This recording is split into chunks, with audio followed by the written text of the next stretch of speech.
Baik, kita mulai ya. Baik, selamat malam, Romo Ramani, Bapak Ibu dan sahabat Dhamma. Salam sejahtera bagi kita semua. Sekihotu Namo Buddhaya. Senang sekali kita bisa berjumpa kembali di kelas Bedah Sutta pada malam hari ini. Dan kita kedatangan Bante Nyana Badra yang akan membawakan tiga sutta sekaligus pada malam hari ini. Namun sebelumnya kita akan terlebih dahulu membacakan nama Karapata. Bante, saya izin untuk memimpin nama Karapata.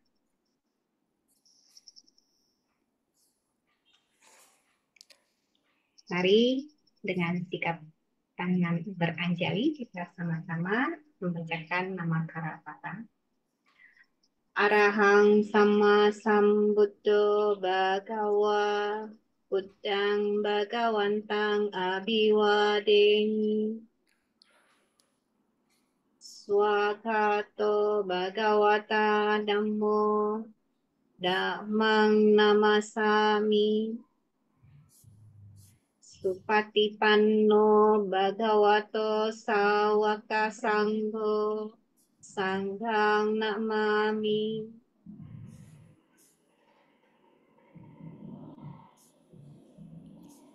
Baik, untuk selanjutnya tanpa berlama-lama lagi kita akan mendengarkan pembahasan dari Bante Nyana Badra. Untuk layar dan waktu saya silakan pada Bante. Pertama-tama terima kasih Cik Lucy udah mengundang saya sekali lagi hadir di sini dan senang sekali bertemu banyak sahabat ya yang sudah kenal maupun yang baru kenal atau juga yang belum kenal ya. Em, Sebetulnya malam ini kita akan bincang-bincang ya tentang beberapa sutra. Cuman saya hanya mempersiapkan satu suta aja untuk kali ini ya, karena saya rasa kalau membahas tiga suta secara bersamaan menurut saya sedikit terlalu banyak. Jadi mohon izin saya membahas satu aja. Memang sutanya pendek ya. Jadi sebetulnya bisa beberapa sekaligus. Tapi saya juga apa ya, tidak mau kebut-kebut sebetulnya ya. Jadi pertama-tama saya mohon maaf dulu. Jadi izinkan saya untuk fokus satu suta pada kesempatan ini. Saya juga mikir biar apa ya, sharingnya bisa lebih dalam ya. Baik, saya ada siapkan bahan buat kita diskusikan bersama ya. Kita bisa lihat, saya ada di sini.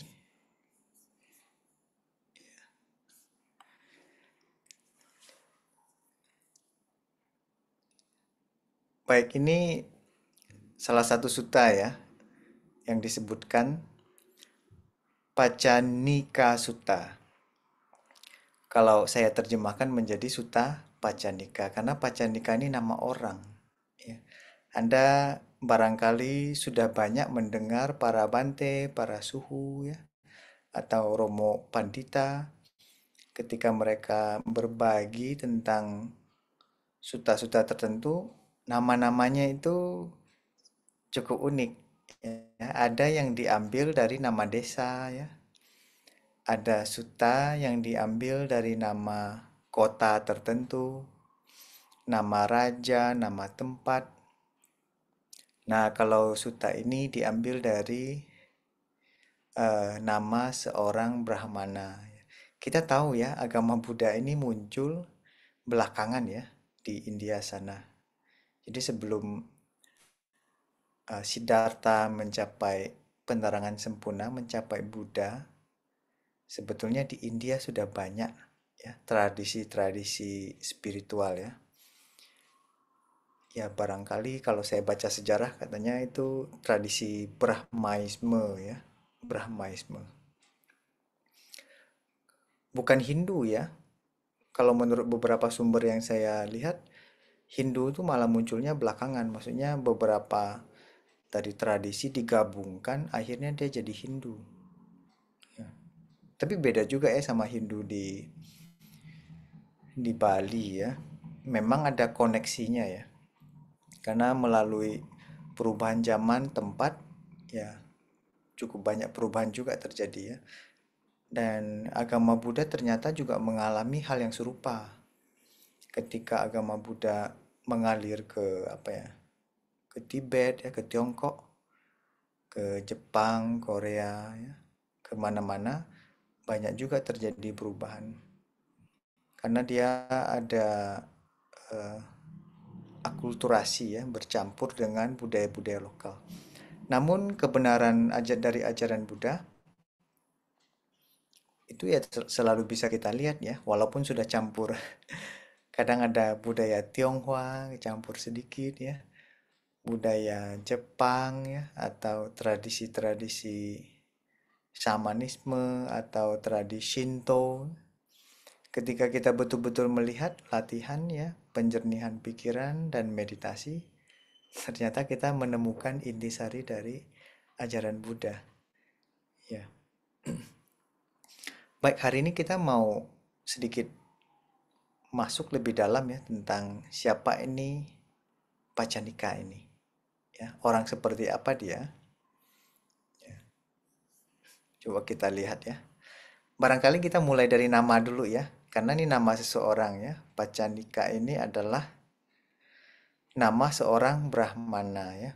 Brahmana ini banyak ya. Jadi di India itu Anda tahu ada sistem kasta ya. Ada kasta Brahmana, ada kasta Satria, ada kasta Waisya, Shudra ya. Ada lagi yang Paria, macam-macam ya. Jadi ada beberapa kasta itu. Dan Pacanika ini adalah salah seorang Brahmana. Berarti dia menganut salah satu sistem spiritual di India zaman dahulu ya. Ya. Cuman tidak disebutkan ya di dalamnya Pacanika ini, Brahmana Pacanika ini dari tradisi mana ya. Tapi tidak heran ya, kalau Anda-Anda ini penggemar histori ya agama Buddha ya. Sebetulnya kita juga bisa melihat banyak murid Buddha itu juga dari kasta Brahmana. Ya. Dan mereka juga belajar dari guru-guru besar di zaman itu. Tidak usah jauh-jauh lah ya. Ambil contoh Sariputra dan Moggallana. Ya, beliau berdua ini sebelum bertemu dengan Buddha, mereka berdua juga berguru ke guru spiritual yang lain ya. Karena spiritual di India itu sangat lumrah ya, di mana-mana ada guru spiritual. Saya ingat Sariputra dan Moggallana itu berguru kepada seorang guru namanya Sanjaya ya. Sanjaya Belatiputa kalau nggak salah ya. Tapi lebih dikenal dengan Sanjaya ya. Mereka juga praktisi meditasi ya, filosofi, meditasi ya. Belajar macam-macam ya. Cuman sayangnya aliran ini memang tidak berlanjut lama ya. Agama Buddha bisa menembus zaman ya sampai ribuan tahun kemudian masih survive ya. Sebetulnya ini termasuk agama yang luar biasa. Agama Buddha ini luar biasa bisa masih terus ya, masih terus hidup dan dianut oleh banyak orang. Udah 2600 tahun lebih kali ya. Jadi nggak usah heran ya kalau melihat ada banyak Brahmana dan banyak dialog terjadi antara Buddha dan mereka ya. Tapi Buddha ini kan berdialog sama semua orang ya. Bukan cuman, oh ini Brahmana, lalu Buddha pilih kasih ya. Hanya bicara sama Brahmana ya. Ternyata Buddha juga banyak bertemu ya, berdialog, memberi nasihat, bersahabat dengan para satria contohnya ya. Ya orang-orang kerajaan lah ya. Kalau Brahmana ini kan orang spiritualis ya.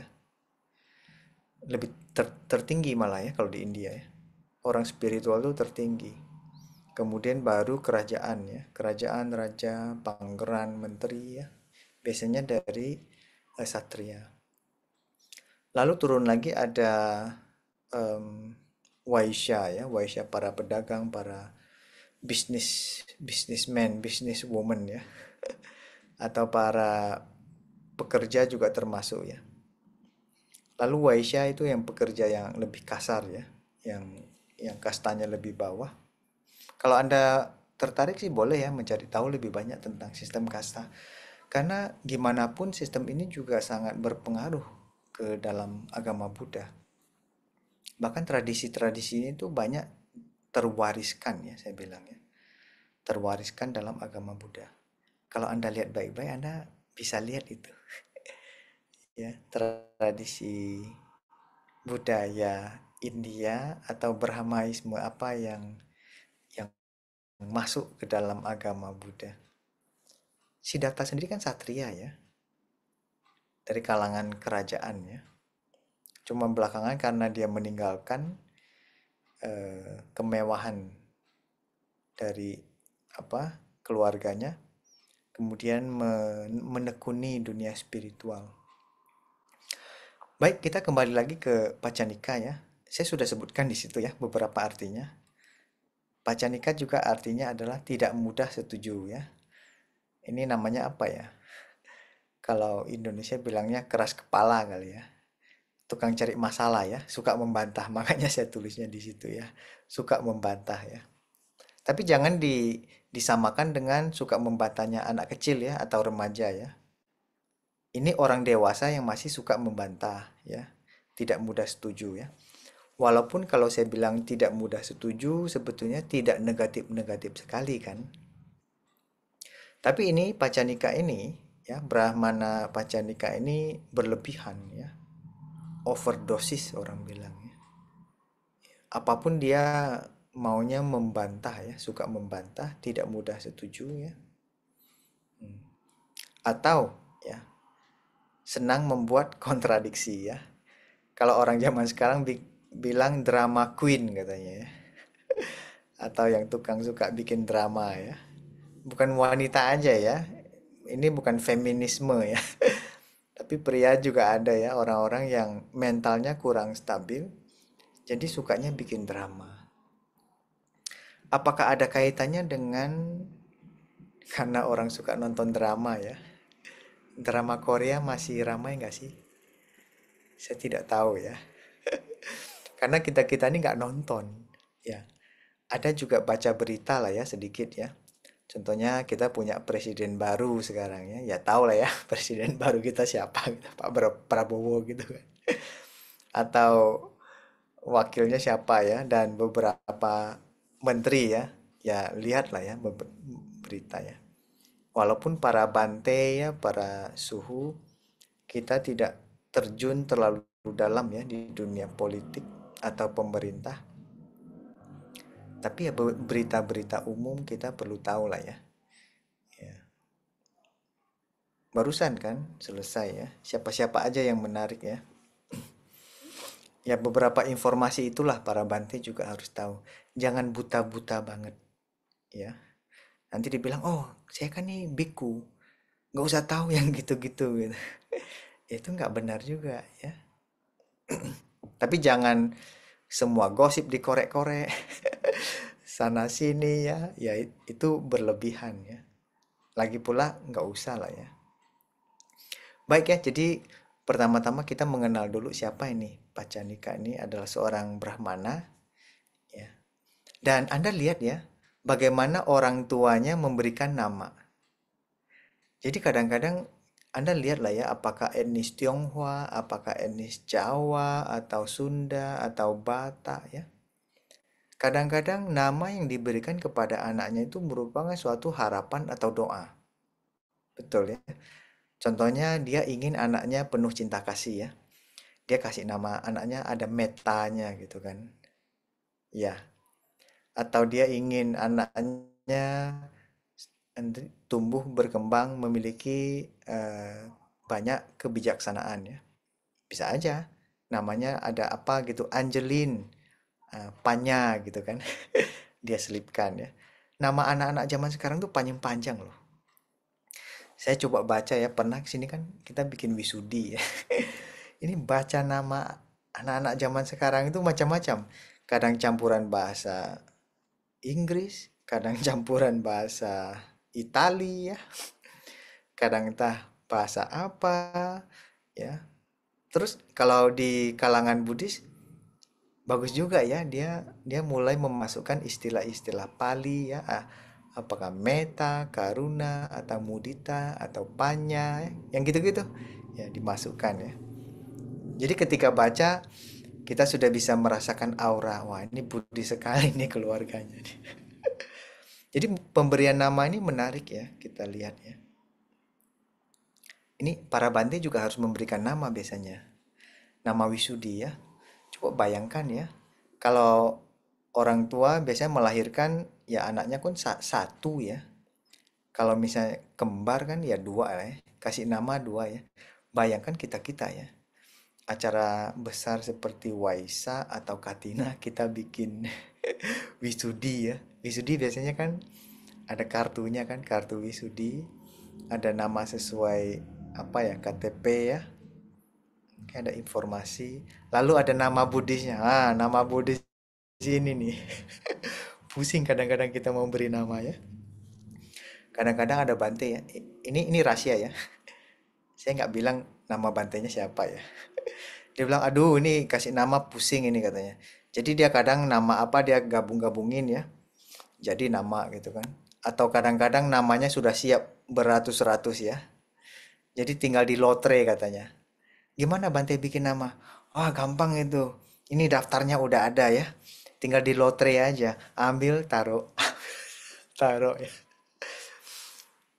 Tapi walaupun di lotre seharusnya barangkali ada koneksi-koneksi karma tertentu ya. Membuat kita mendapatkan nama-nama tertentu ya. Rahasia ya, jangan sembarang dibongkar-bongkar ya. Baik ya, jadi ini saya juga sambil membayangkan ya orang tua dari Brahmana Pacanika ini gimana ya bisa membuat nama seperti ini memberikan kepada anaknya yang artinya adalah tidak mudah setuju ya atau suka membantah ya.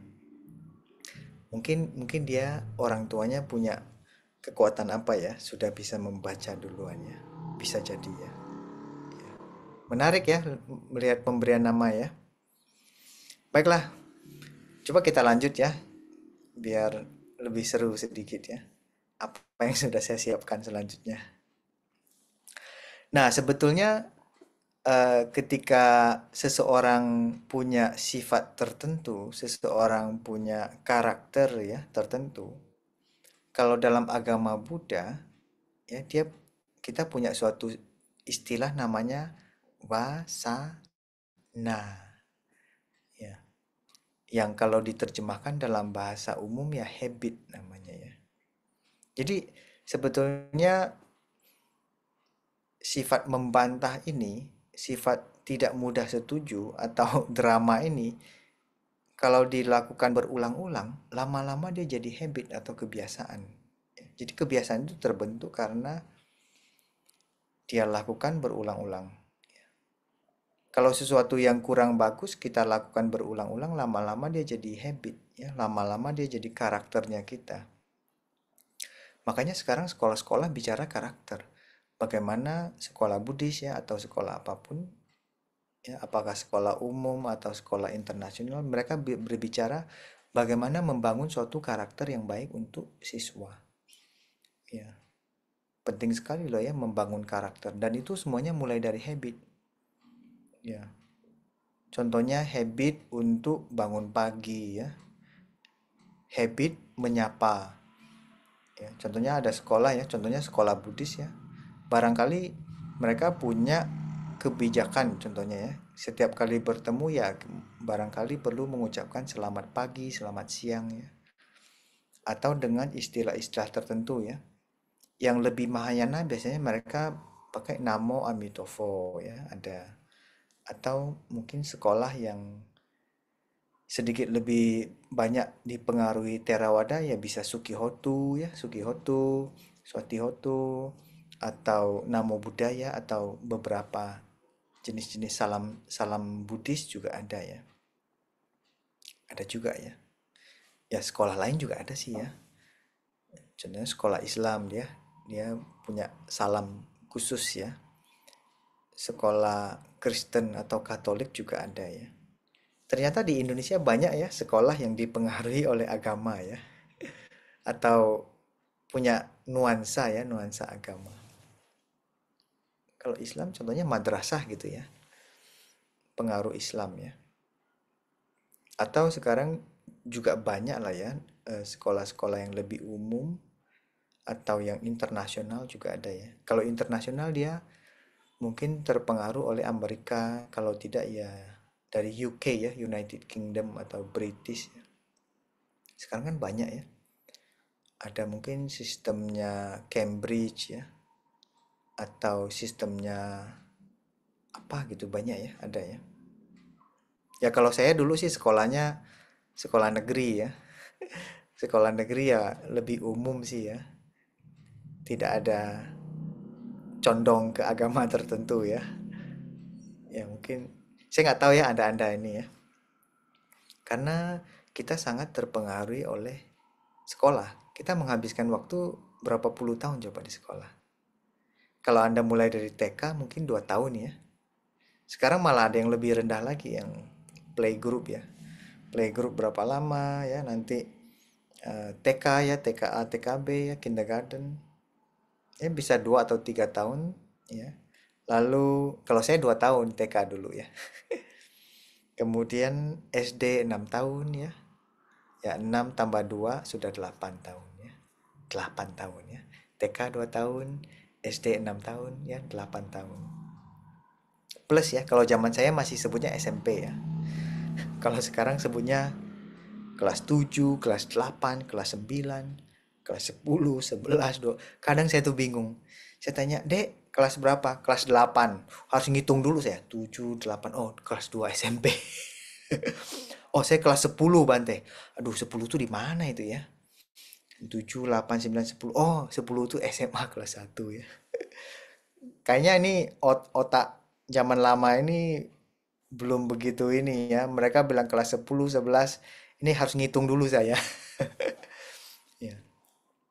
Jadi tadi saya bicara tentang sekolah memberi pengaruh besar ya, lingkungan sekolah, bahasa, budaya, kemudian juga kebijakan sekolahnya bagaimana ya. Itu mempengaruhi, itu membentuk habitnya kita. Dan habit inilah yang disebut sebagai jejak karma ya. Kalau dalam agama Buddha namanya jejak-jejak karma. Kita ini banyak sekali loh jejak karma. Ya, contohnya ya, saya sangat yakin kalau di sini Anda dalam kita agama Buddha kan percaya kelahiran kembali ya. Kalau pada kehidupan ini Anda masih bisa tetap menganut ya, percaya pada Buddha, Dhamma, dan Sangha, dan sebagai umat Buddha, berarti jejak karma Anda dengan agama Buddha itu besar, kental, atau banyak. Sehingga ketika Anda lahir lagi, ya, Anda punya kesempatan bersentuhan dengan agama Buddha dan koneksinya besar. Ya, itu saya berani bilang seperti itu ya. Tapi ada orang juga ya, koneksinya nggak gitu besar. Artinya adalah contoh orang tuanya agama Buddha ya. Ayah, ibunya agama Buddha. Tapi si anaknya ya tidak memiliki koneksi yang sangat besar. Tapi alasannya bisa macam-macam ya.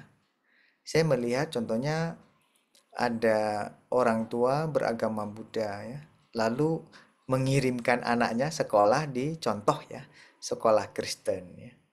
Ada atau sekolah Katolik atau sekolah umum ya. Kalau dia disekolahkan di sekolah Katolik ya pengaruhnya kan ada ya. Ya ada pengaruhnya juga. Tapi ada juga orang tua orang tuanya Buddhis ya, aktivis wihara. Lalu walaupun kirimkan anaknya sekolah di apa sekolah agama lain, tapi dia rajin bawa anaknya ke sekolah minggu, ya. Sehingga anaknya punya kesempatan untuk bersentuhan dengan agama Buddha. Karena orang tua biasanya berharap ya, banyak lah ya orang tua berharap anaknya juga bisa menganut apa ya penganut Buddhis ya kalau bisa ya. Tapi yang pindah ada juga ya. Itu gimana kondisi yang mateng ya.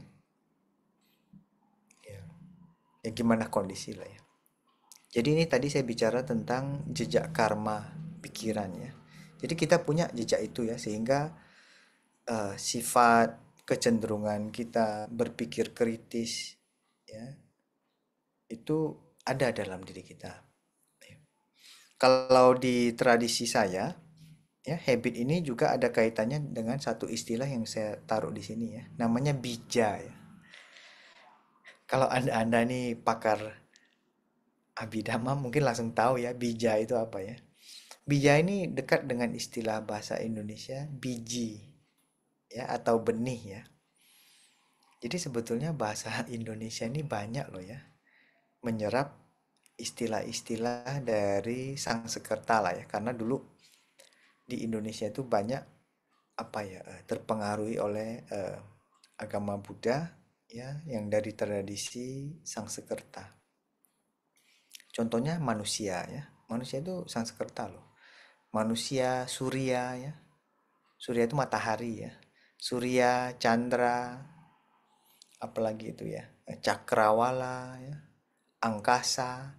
Nah, itu istilah-istilah diserap dari bahasa Sangsekerta, lumayan ya. Ya, tapi kalau Anda menekuni bahasa Pali ya Anda juga lihat ternyata bahasa Pali dan Sangsekerta dia cukup dekat sebetulnya ya.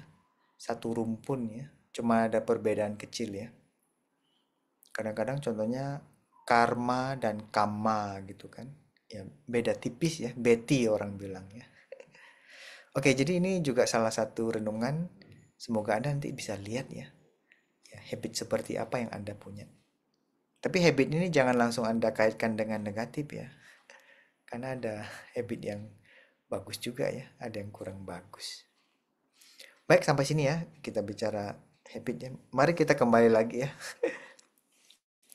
Oke, sekarang Pacanika Sutta ini atau Sutta Pacanika ini ternyata ada padanan yang versi Mandarinnya ya. Saya juga sambil lihat tadi ya, lihat versi Mandarinnya, menarik ya.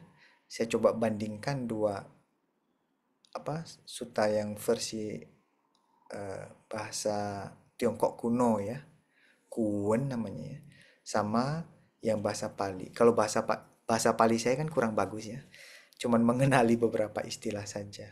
Tapi saya lihat terjemahannya ya, ada terjemahannya. Jadi saya menerjemahkan ulang sambil melihat eh, apa ya fonetik Palinya ya. Kalau yang dari Pali dia ada di Samyutta Nikaya ya. Dan yang versi Mandarin ya atau bahasa Tiongkok kuno dia ada di Samyukta Agama. Samyutta Nikaya sama Samyukta Agama itu mirip-mirip juga ya. Jadi sebetulnya apa ya, koneksi relevansi antara kitab yang dasarnya dari Sangsekerta ya atau Mandarin ya dengan kitab dari Pali ya itu dekat sekali koneksinya. Walaupun perbedaan ada ya, ada perbedaan-perbedaan ya, nggak usah heran ya. Tapi persamaannya juga banyak. Jangan terlalu fokus pada perbedaan saja. Kita juga boleh ya lebih fokus pada persamaan. Walaupun suta ini, dua versi ini beda sumber, tapi kemiripannya saya rasa bisa sekitar 80% ya. Jadi paling beda-beda tipis ya. Contohnya di situ disebutkan di kitab Pali ya disebut Pacanika. Ya, kalau di Mandarin dia sebutnya Pu Sincong. Ya, jadi terjemahannya gitu diterjemah karena kadang-kadang ada nama yang diterjemahkan secara fonetik, tapi ada nama kadang-kadang yang diterjemahkan secara arti ya. Jadi tergantung penerjemahnya sebetulnya ya. Dan ketika saya periksa di kitab Pali, ternyata Pacanika Sutta ini ada di Upasaka Waga. Waga itu syair ya. Waga itu syair, Upasaka berarti kitab yang banyak berkaitan dengan umat rumah tangga. Ya. walaupun dia untuk umat berumah tangga sebetulnya menarik ya bagi kita para bante, para suhu ya, para monastik untuk mendalami dan mengetahui. Karena itu selalu menarik ya. Percakapan Buddha, dialog ya. Nasihat apa yang beliau sampaikan itu menarik. Lalu saya iseng-iseng lah ya cari tahu. Sebenarnya saya sudah tahu ya, tapi saya boleh gali-gali sedikit lebih dalam tentang upasaka ya. Ya, upasaka untuk pria ya. Upasika itu yang untuk wanita. Upasaka-upasika berarti mereka berlindung kepada Buddha, Dharma, dan Sangha ya, Triratna minimal. Kemudian juga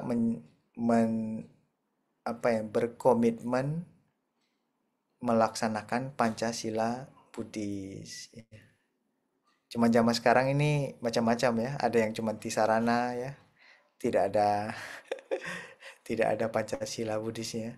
Tapi menurut saya catatan lama itu bilang ya, menyebutkan upasaka itu adalah dua elemen ya. Elemen pertama berlindung kepada Triratna, ya, Buddha, Dhamma, dan Sangha. Elemen kedua adalah melaksanakan Pancasila Buddhis ya. Kalau Anda pergi ke wihara kebaktian Pali, Anda baca itu setiap minggu itu. Ya, Panatipata, Weramani, Sikapadang, Samadhyami ya, dan seterusnya ya. Jadi 5 itu komitmen yang perlu kita jalankan ya. Mau jadi umat Buddha tapi tidak mau melaksanakan Pancasila Buddhis, ya gimana ya? Nggak komplit itu. Ya. Atau bahkan ada anak-anak muda sekarang alasannya banyak. Bante susahnya minta ampun ya. Itu Pancasila Buddhis takut dia ya. Takut melanggar lah, takut karma buruk lah ya. Ya namanya latihan kok takut ya. Namanya kita berusaha sebaik-baiknya. Kalau tidak berusaha sebaik-baiknya, tidak melaksanakan Pancasila Buddhis, ya Anda tidak akan maju. Kalau Anda tidak menemukan apa ya, supir yang hebat itu ketika dia sering mengendarai mobil di jalan-jalan yang jelek. Jadi skill supirnya semakin bagus. Ya, supir yang mengendarai mobilnya di jalan yang rata terus, skillnya itu menurun. Karena apa? Enak jalan lurus ya, tidak banyak manuvernya. Ya. Manusia juga gitu sebetulnya.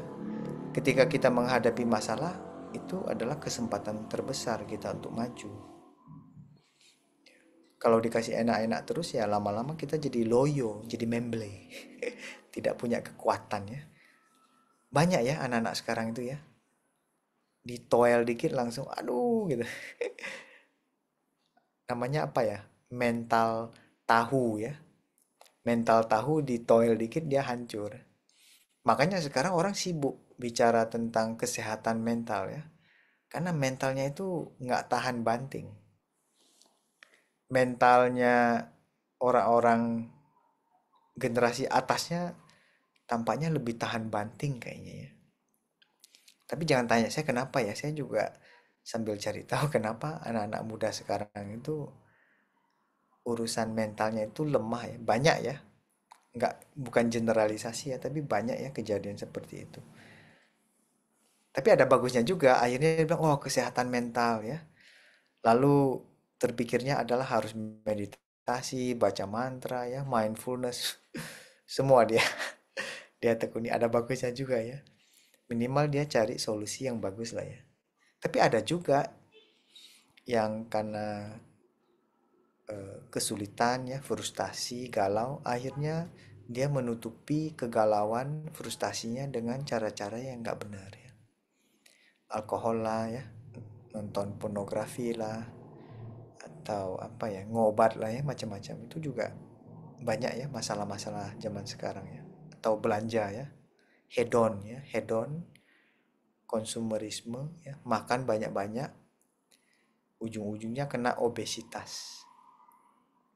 Obesitas itu termasuk salah satu masalah sangat besar juga ya. Anda lihat ya makanan kita sekarang ya. Indonesia ya.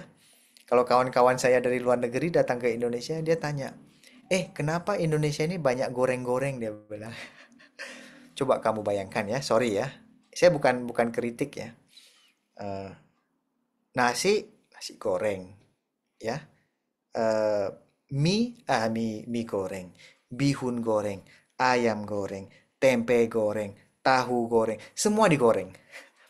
Coba Anda lihat apa yang nggak digoreng, ya? Ice cream juga digoreng, ice cream goreng. Apa pisang juga goreng ya, pisang goreng, sukun goreng ya. Entahlah ya, Indonesia entah kenapa. Lalu teman saya ini bilang, Bante, negara Anda ini tak goreng tak makan katanya. Artinya apapun digoreng, habis digoreng ya semuanya bisa dimakan ya. Sebetulnya ya, menurut ilmu medis ya, jangan banyak-banyak goreng-goreng itu. Tidak sehat ya. Belum lagi minyaknya yang dipakai berkali-kali ya, suhu tinggi ya, dengan kondisi apa ya terjadi. Waduh, kalau bicara makanan ini panjang lah ya ceritanya. Jadi hati-hati juga ya. Dari mental sampai anak muda sama konsumerisme ya. Saya menemukan upasaka itu ternyata dekat dengan istilah upasana ya. Upasana itu artinya duduk dekat, duduk di sebelah. Makanya upasaka itu kadang-kadang disebut sebagai mereka yang duduk dekat dengan orang lain sehingga karena duduk dekat ya dia bisa saling membantu. Barangkali Anda juga teringat dengan istilah yang namanya kapia ya. Kapia itu kadang zaman dahulu para bante yang latihannya lebih strict ya. Ya dia ada kapia, ada asistennya yang bantu ya. Yang istilahnya sebetulnya bersaudaraan dengan upasaka dan upasana. Jadi kapia ini harus selalu duduk di sebelahnya bante. Mungkin bantenya butuh apa gitu kan, ya disupport, dibantu ya. Kadang-kadang ada bante yang mungkin ketat sekali ya, dia tidak pegang uang ya. Dia tidak manage uang lah ya. Ya uangnya mungkin di manage ya, dikelola oleh kapianya atau asistennya gitu. Biar bantenya nggak pusing gitu ya. Ya biar biar kapianya atau upasaka atau upasika yang bantu mengelola juga bisa ya. Dan ternyata di bahasa Tibet saya menemukan upasaka itu artinya genyen ya. Ini ya saya kasih ya. Genyen ya. G itu artinya kebajikan, nyen itu dekat. Jadi saya terjemahkan mendekati kebajikan. Artinya kebajikan itu mendekat dia karena dia membantu orang lain. Dia membantu Bante. Jadi dia mengakumulasi kebajikan, kebaikan atau mengakumulasi karma baik.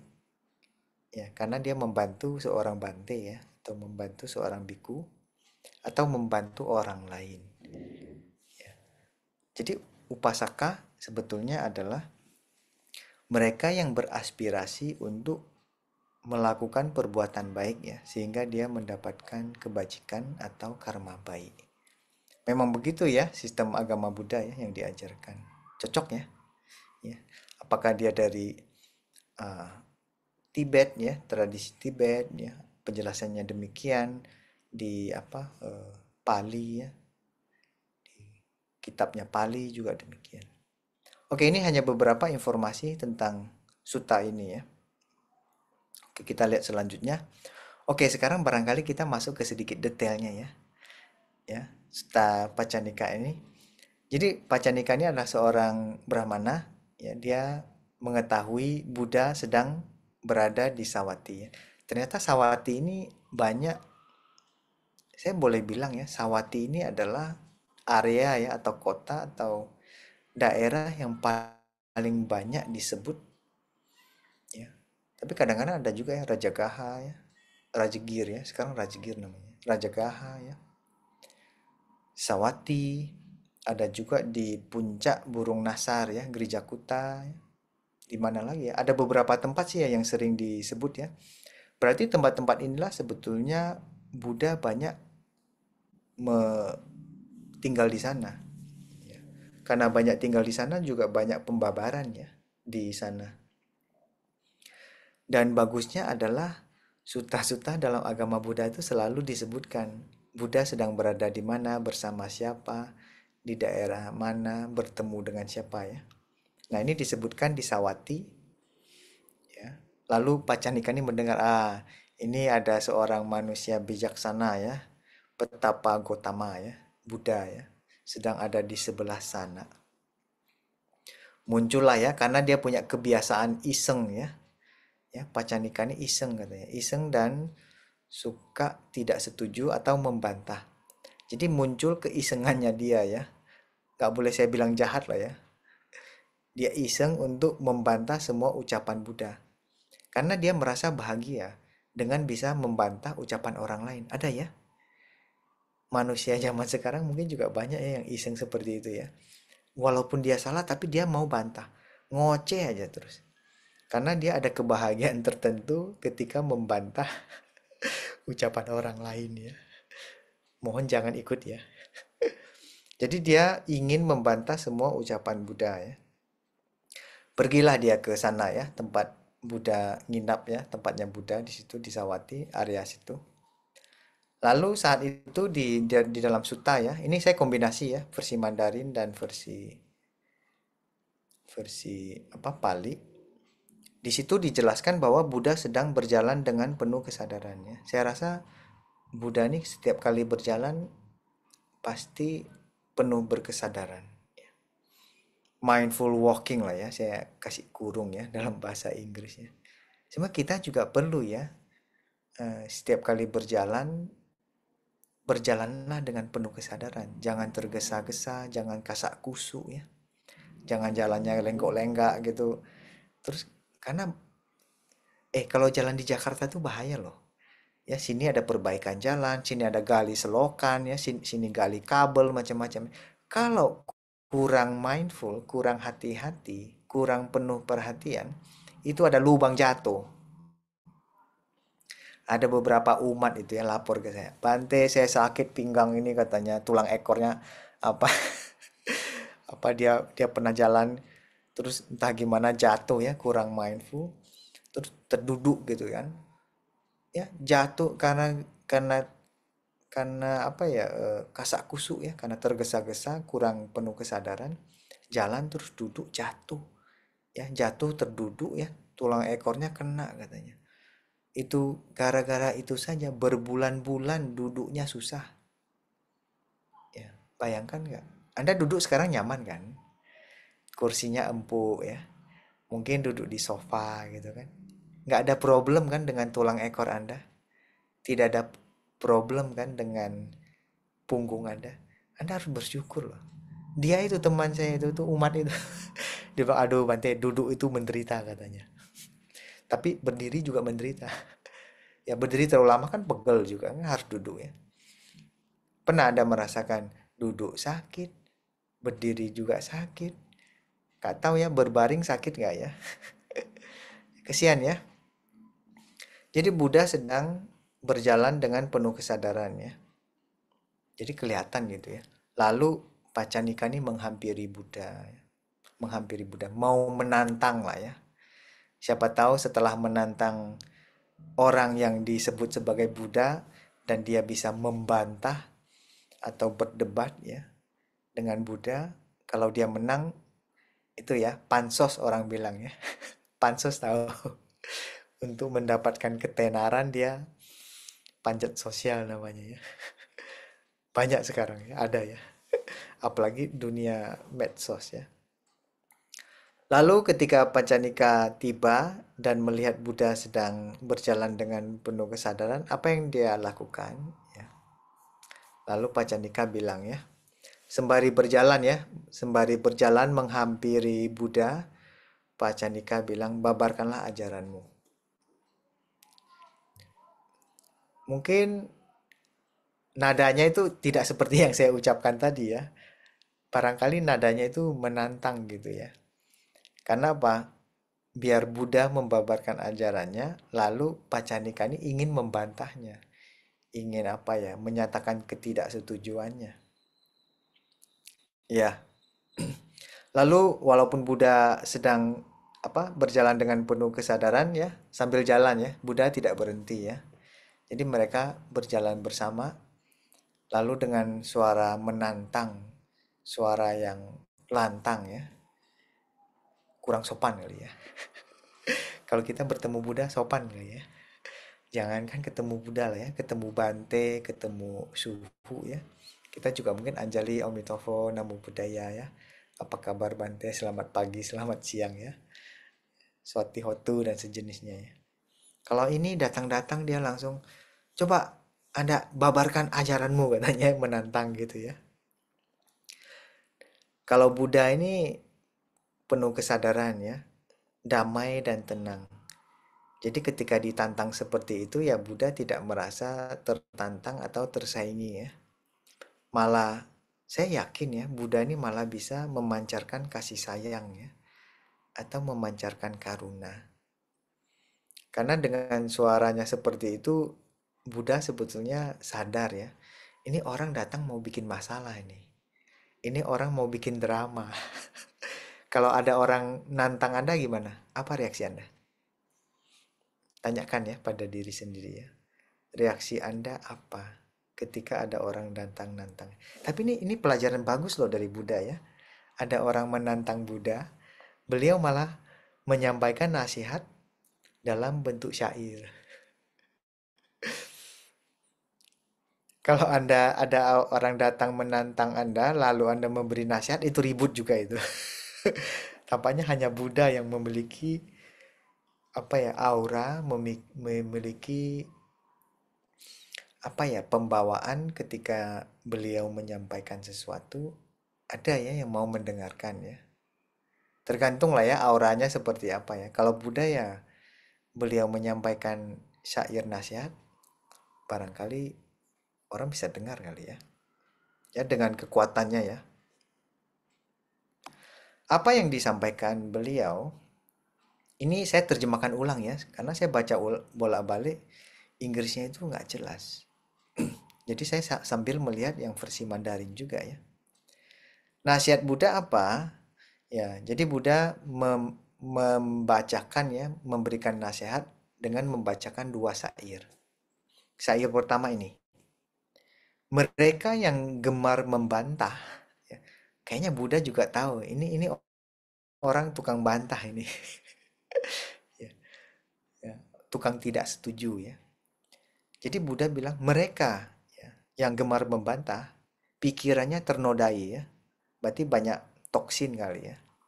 Ternodai ini banyak toksin ya. Zaman sekarang orang kan bilang toksin friendship katanya ya, atau toksin relationship banyak ya. Pikirannya ternodai ya, jadi banyak banyak kotoran-kotoran kali ya. Noda ini barangkali bisa kita sebut sebagai mungkin benci ya, atau iri hati ya. Jangan-jangan Pacanika ini iri hati kali ya. Setelah iri ya, atau benci atau salah persepsi, makanya dia datang membantah Buddha ya. Nodanya banyak ya. Tapi tenang aja ya, noda ini bisa dibersihkan ya. Bisa dibersihkan. Makanya kita bersyukur ya bisa membersihkan noda-noda pikirannya. Kalau ini Pacanika ini mungkin terlalu banyak nih nodanya nih. Ya. Mereka yang gemar membantah, pikirannya ternodai ya, atau pikirannya penuh dengan noda, penuh kehendak menyerang, ingin menyerang ya. Jadi apapun pembicaranya dia ingin menyerang ya, attack gitu ya, menyerang. Maka sulit mengerti bahasa dharma ya. Banyak noda, keinginan menyerang ya, gemar membantah ya. Contohnya saya sedang berbagi ya tentang Sutta Pacanika ini. Tapi Anda kan mute ya. Lalu bisa aja dalam pikiran Anda membantah. Ah, ini nggak benar Bante, saya nggak setuju Bante. Ya. Oh Bante salah ini ya. Jadi Anda juga ikut ya. Maaf ya, seharusnya tidak lah ya. Anda semua datang dengan hati yang bersih ya. Hati ingin belajar Dharma, hati ingin mencari tahu lebih mendalami tentang sutta tersebut ya. Jadi bahasa-bahasa Dharma bisa dimengerti dengan baik. Ya. Tapi kalau Anda gemar membantah, pikirannya nodanya banyak, inginnya hanya menyerang terus ya sulit mengerti bahasa Dharma. Bahasa Dharma yang begitu tinggi, begitu indah, begitu bermanfaat, tidak akan bisa Anda mengerti. Ya. Jadi pertama langsung ya, ini Buddha juga nge-attack juga ya, langsung to the point ya ke orangnya ya, menarik juga ya.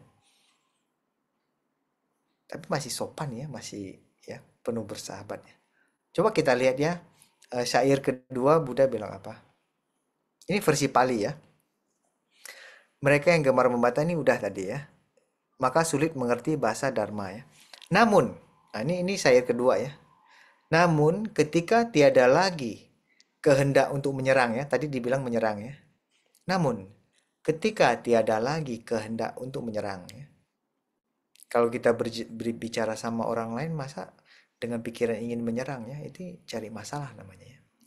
Pikiran curiga ya, tiada lagi pikiran curiga. Tiada lagi kekesalan ya. Mungkin dia kesal gitu ya. Kesal dengan Buddha kali ya. Karena Buddha sangat tenar ya. Karena dharmanya, karena terkenal secara luas ya. Banyak orang yang selalu mencari Buddha ya. Para raja juga ya. Raja, menteri, jenderal itu selalu datang untuk meminta nasihat dari Buddha. Karena kadang-kadang mereka mungkin buntu kali ya. Buntu tidak mendapatkan solusi ya. Siapa tahu datang ke Buddha bicara ya, lalu mendapatkan nasihat, dia dapat ide atau mendapat sesuatu yang baru agar dia bisa menyelesaikan ya masalahnya atau mendapatkan solusi ya. Jadi ketika tiada lagi kehendak untuk menyerang, tiada lagi pikiran curiga, tiada lagi kekesalan ya, kekesalan, kebencian ya, maka dia akan mengerti Dharma dengan baik. Sama juga ya, bapak-bapak, ibu-ibu ya, saudara-saudari. Kalau Anda datang mendengar ke program ini dengan membawa apa ya? Mungkin Anda banyak belajar gitu kan. Ya, Anda belajar macam-macam, semua Anda pelajari ya. Abhidhamma, semua sutta, semua Anda pelajari ya. Keinginan Anda datang ke sini untuk menyerang. Sama, kadang-kadang orang bertanya ya. Kadang ada yang bertanya karena dia tidak tahu ya. Ada juga orang bertanya karena dia ragu-ragu ya. Tapi ada orang bertanya untuk ngetes. Ah, ini Bante ini dengar-dengar dokter ini. Saya mau ngetes dia deh. Jadi dia melontarkan pertanyaan yang susah ya. Nah, itu juga membuat Anda tidak akan mengerti Dharma dengan baik. Ya. Tapi saya bukan berarti bilang nggak boleh ya. Ini masing-masing lah ya. Tapi walaupun saya ini dokter, bukan berarti saya tahu semuanya loh. Ya, banyak juga yang saya tidak tahu ya. Makanya ini para dokter ya, PhD ini kalau tidak tahu harus bilang tidak tahu. Jangan sudah tidak tahu, pura-pura tahu, salah lagi. Wah, itu orang nggak mindful itu. Agama Buddha kan ingin menjadi orang yang lebih sadar ya, lebih mindful, lebih sadar, lebih baik, lebih jujur ya. Kalau saya sih kalau nggak tahu ya jawabnya nggak tahu daripada malu kan. Ya. Malu nggak kalau saya jawab tidak tahu? Nggak apa-apa, yang penting saya jujur ya. Dan nanti malam tidur saya bisa tidur dengan nyenyak ya. Daripada saya bilang saya tahu, saya jelasin kemana-mana terus error-error kan. Itu lebih memalukan lagi. Ya. Jadi ini ya nasihat Buddha dua syair ini saya rasa cukup apa ya, cukup direct ya. Buddha memberikan, walaupun orang ini tukang bantah ya, tukang bikin drama ya, tukang tidak setuju ya. Buddha masih berbaik hati memberikan nasihat. Karena nasihat inilah yang paling cocok buat dia. Karena apa? Dia akan mengerti Dharma dengan baik. Ya, dengan sikap ya, sikap tertentu Anda bisa mengerti Dharma dengan baik ya. Bagus ya. Saya juga merasa sangat terinspirasi oleh nasihat Buddha tersebut ya. Bagus sekali menurut saya.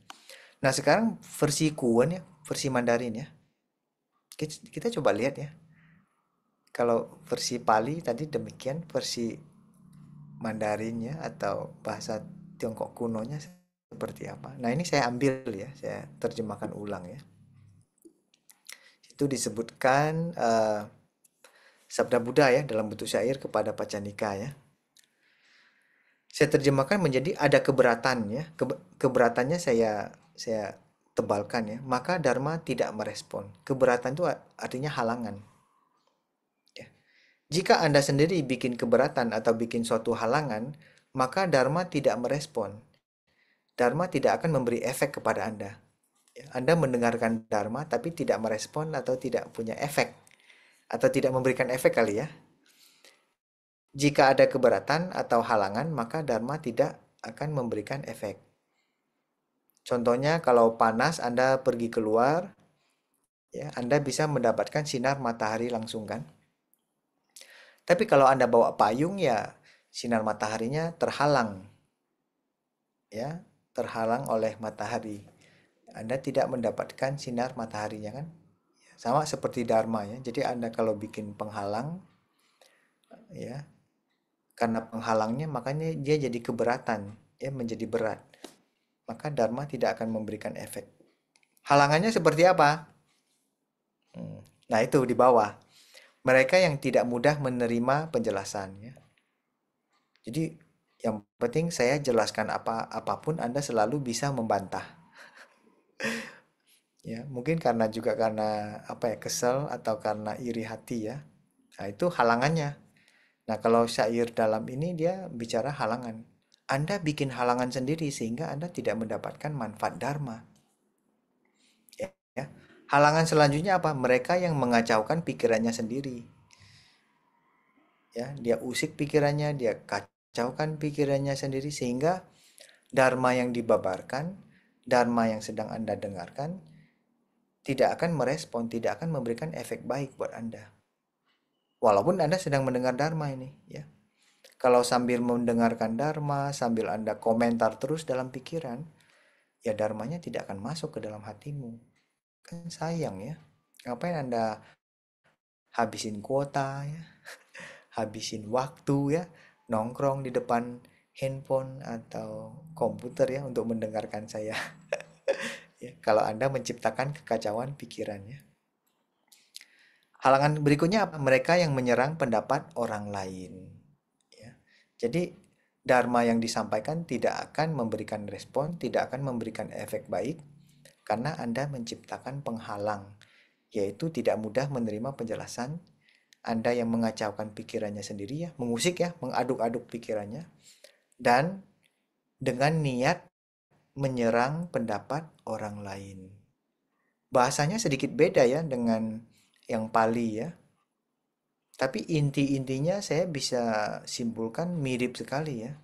Bahasa berbeda, tapi dia menjelaskan inti yang serupa ya. Mirip ya. Ini syair pertama ya dari versi apa Mandarin ya.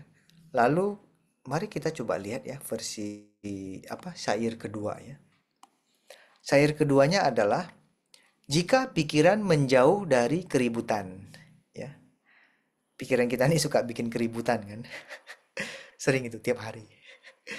Dan pinter dia. Ya, pikiran kita ini sering bikin keributan ya.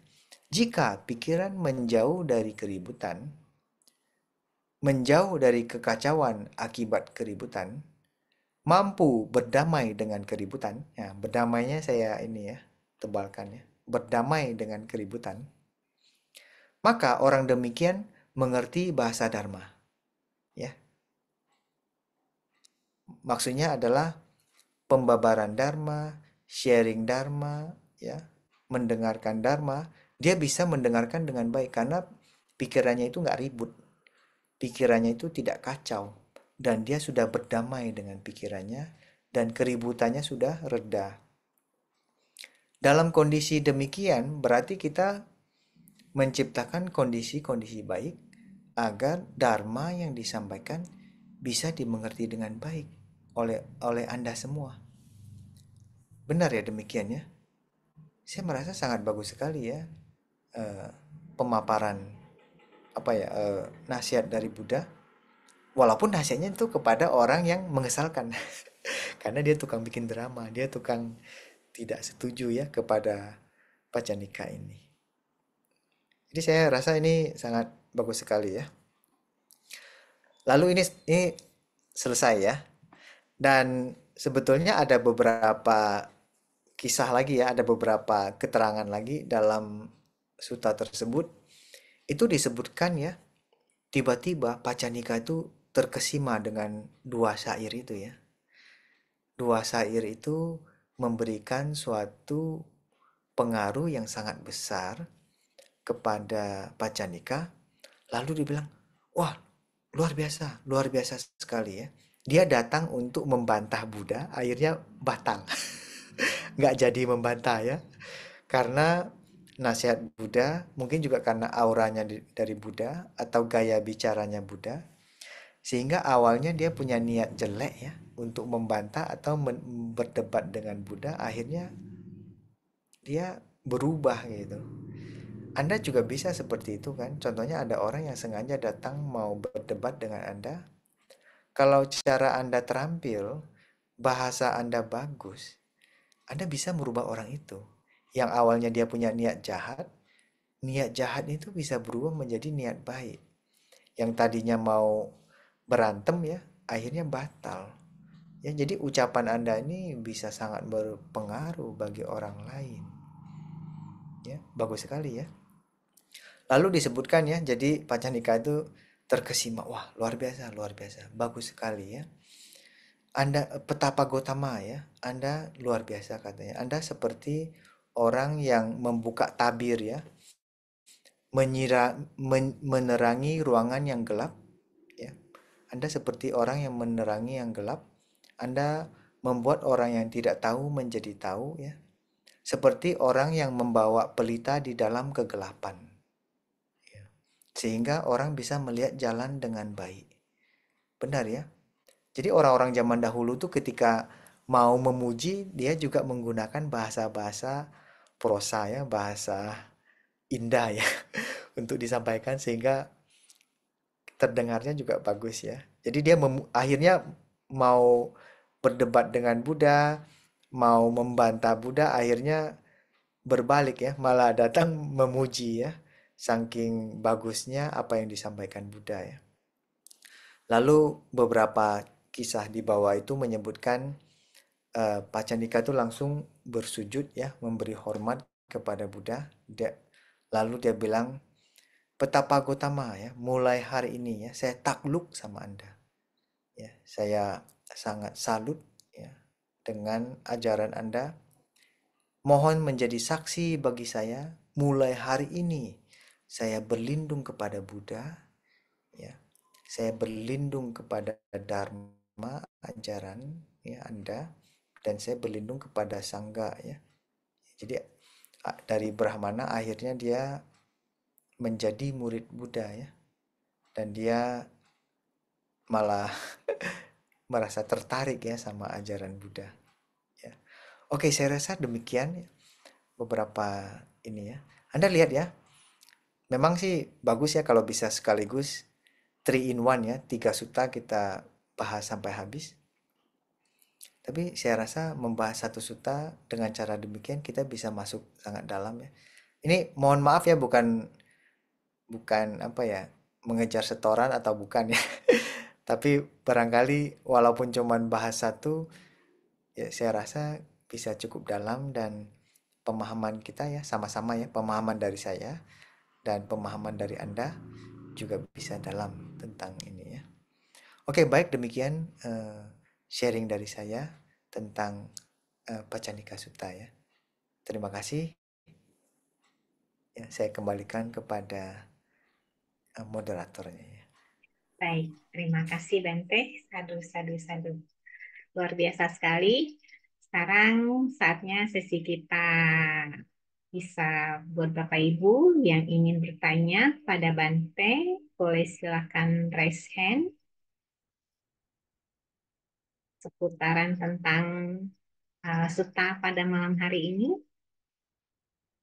Silakan, ataupun bisa ketik di kolom chat jika tidak ingin langsung menyampaikan, akan saya bantu untuk bacakan. Ya, di sini Romo Mewah. Silakan Romo. Iya, terima kasih Si Lucy. Nama budaya. Ya, Nama budaya Bante. Maaf Kak, tidak ada kamera Bante. Ini mohon Kenapa mungkin kameranya rusak ya? kameranya belum beli Bante. Oke, baik. Lagi ngejar Silakan. setoran dulu. Bante Baik, itu tadi di silakan. situ kan ada kalimat, sebaik kalimat ya.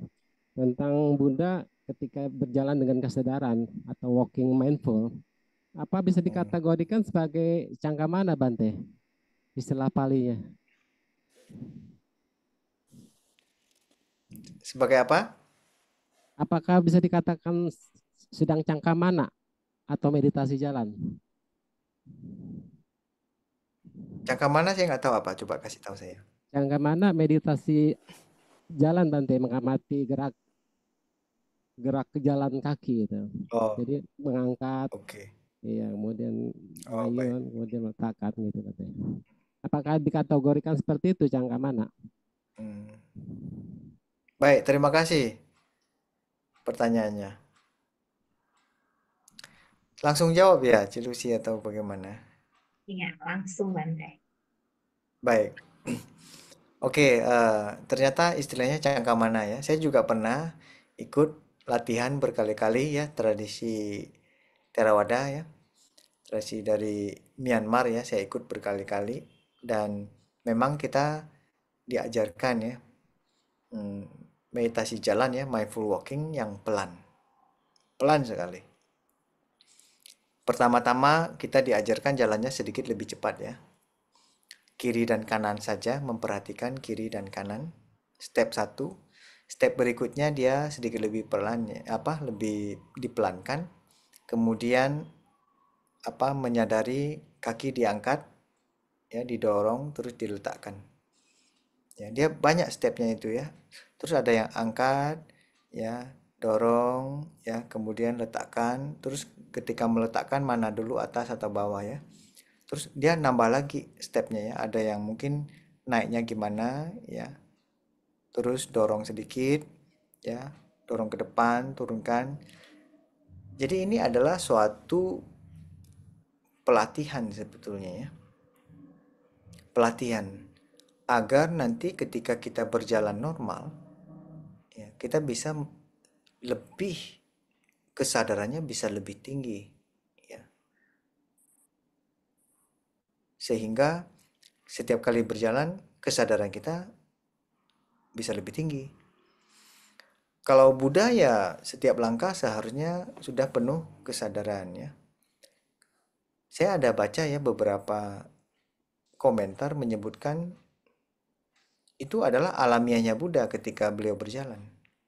Ya, jadi orang lain melihat bisa kelihatan beliau sedang berlatih meditasi jalan bisa. Atau orang lain melihat beliau sedang berjalan santai seperti biasa. Jadi kadang-kadang tergantung bagaimana orang melihat ya. Ada orang yang mungkin tingkatnya lebih tinggi, dia bisa melihat bagaimana auranya Buddha sedang berjalan. Atau bagi orang yang nggak pernah latihan ya, atau belum pernah bertemu dengan Buddha, cara dia melihat Buddha berjalan juga bisa sangat berbeda-beda ya. Atau dia bahkan merasa, oh Buddha hanya berjalan biasa saja. Ya, bisa jadi seperti itu. Jadi ada resonansi artinya. Resonansi itu artinya adalah orang yang berlatih melihat Buddha, orang yang tidak berlatih melihat Buddha, orang yang latihannya sudah cukup dalam melihat Buddha, responnya bagaimana? Orang yang latihan tapi latihannya masih dangkal ya, melihat Buddha punya respon yang berbeda-beda. Untuk saat ini tentu saja saya tidak tahu apakah itu kategori cangkamana atau tidak ya. Namun kalau di dalam kitabnya disebutkan berjalan dengan pelan ya, berjalan dengan pelan, berjalan dengan penuh kesadaran. Ya, tidak disebutkan cangkamana tadi ya. Cuman disebutkan berjalan dengan penuh kesadaran. Ya. Tapi ketika kita praktik meditasi jalan pelan juga suatu latihan ya. Ya intinya adalah cangkamana atau tidak, tampaknya tidak begitu tidak begitu berpengaruh ya. Tapi orang-orang yang melihatnya yang mendapatkan manfaat ya. Ada beberapa kitab juga yang menyebutkan ada orang melihat Buddha sebagai teman ya itu dia mendapatkan manfaat Buddha sebagai seorang teman. Ya. ada orang melihat Buddha sebagai manusia biasa, yaitu dia mendapatkan ini. Anda pernah dengar nggak cerita tentang ketika Buddha barusan mencapai penerangan sempurna ya, lalu bertemu dengan seorang yang lewat gitu ya. Siapa namanya ya? Saya tidak ingat ya. Jadi ada orang yang lewat bertemu dengan Buddha. Dia bilang, wah ini ada petapa. Wajahnya berseri-seri, bersinar ya. Tampaknya dia mungkin makhluk suci ya. Lalu orang tersebut menghampiri Buddha lalu berdialog ya, bicara sebentar ya. Setelah berbicara sebentar, ya dia akhirnya pergi meninggalkan Buddha. Ya, dia bertemu dengan seorang Buddha dan dia tidak berkesempatan mendengarkan Dharma dan dia tidak berkesempatan menjadi muridnya Buddha. Sayang juga kan? Ya, sudah bertemu dengan Buddha, sudah bertemu dengan intan permata, tapi nggak diambil gitu. Ya, ajaran Buddha atau menjadi muridnya. Ada yang seperti itu.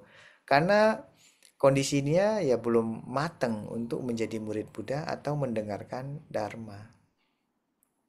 Ya ada ya. Ada juga katanya ada sepasang ya, dua orang kali ya. Ada satu lagi cerita tentang Balika dan Tapusa kalau nggak salah ya. Katanya mereka adalah orang yang berlindung kepada Buddha dan Dharma ya, yang pertama ya. Karena Sangha belum ada saat itu. Buddha belum ada murid ya. Jadi cuma ada Buddha, ada Dharma ya. Jadi ada potongan cerita menyebutkan Balika dan Tapusa katanya dia hanya apa ya? Bukan bukan Trisarana ya, Dwi Sarana kayaknya. Kalau Trisarana kan berlindung kepada Buddha, Dharma dan Sangha ya, Tri ya. Kalau dia kayaknya Dwi, Dwi itu dua. Dia bilang kami berlindung kepada Buddha, kami berlindung kepada Dharma ya, Buddha penunjuk jalan, guru, Dhamma ajarannya ya. Karena Sangha belum ada saat itu ya. Jadi gitu ya. Ya, Semoga sedikit membantu ya. boleh. Mungkin Dan satu kali lagi Bante. silakan. Ya, saya tidak harus bertanya dari mana nih soalnya ya Bante ya. Soalnya saya bertanya pada orang Theravada pun pastinya tidak tahu gitu. Sebenarnya seperti Bante dari mana ya? Maksudnya mempelajari ajaran mana aja gitu Bante. Jadi begini Bante, Oh. saya tanpa sengaja nih Bante. Hmm. Karena saya juga memang gemar meditasi sih. Jadi meditasi saya itu lengkap lah, bisa sambil duduk, bisa sambil jalan, bisa sambil berjalan, bahkan sampai rebahan Bante. Gitu. Jadi suatu saat nih, suatu hari, sebelumnya saya tidak pernah kenal yang namanya Buddha Cikung Bante. Hmm. Ya, jadi pada saat itu saya diteriakin dari orang sebelah saya, dibilang ada Buddha Cikung, Buddha Cikung. Jadi saya ikut-ikutan gitu. Karena saya melihat memang sosoknya memang ada seorang yang ada di hadapan saya yang sangat dihormati gitu. Jadi saya ikut-ikutan gitu kan sujud. Oh ini Buddha Cikung gitu kan. Sambil tersenyum Buddha tersebut mengeluarkan satu wanita cantik dari dadanya. Saya nggak ngerti apa maksudnya gitu kan. Sambil tertawa-tertawa gitu. Dan pada akhirnya saya coba-coba cari Dante. Sebenarnya sosok wajah dari Buddha Cikung itu sama nggak dengan apa namanya contoh lain gitu. Akhirnya saya coba-coba cari telusuri di Google, ada salah satu kitab yang lama gitu tapi wajahnya mirip-mirip gitu Bante.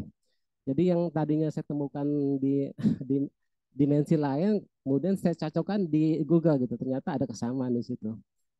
Nah, dalam hal ini saya ingin tanyakan Bante, kalau kita bertemu dengan sosok-sosok suciwan seperti katakanlah Cikung gitu kan, itu kan ada kategori bahwa itu mimpi itu bukan berarti orangnya itu suci Bante ya, tapi ada dikasih dari dewa misalnya. Apakah Buddha itu sebenarnya masih ada atau memang ciptaan dari dewa untuk kita apa namanya untuk kita renungi gitu Bante dalam hal ini.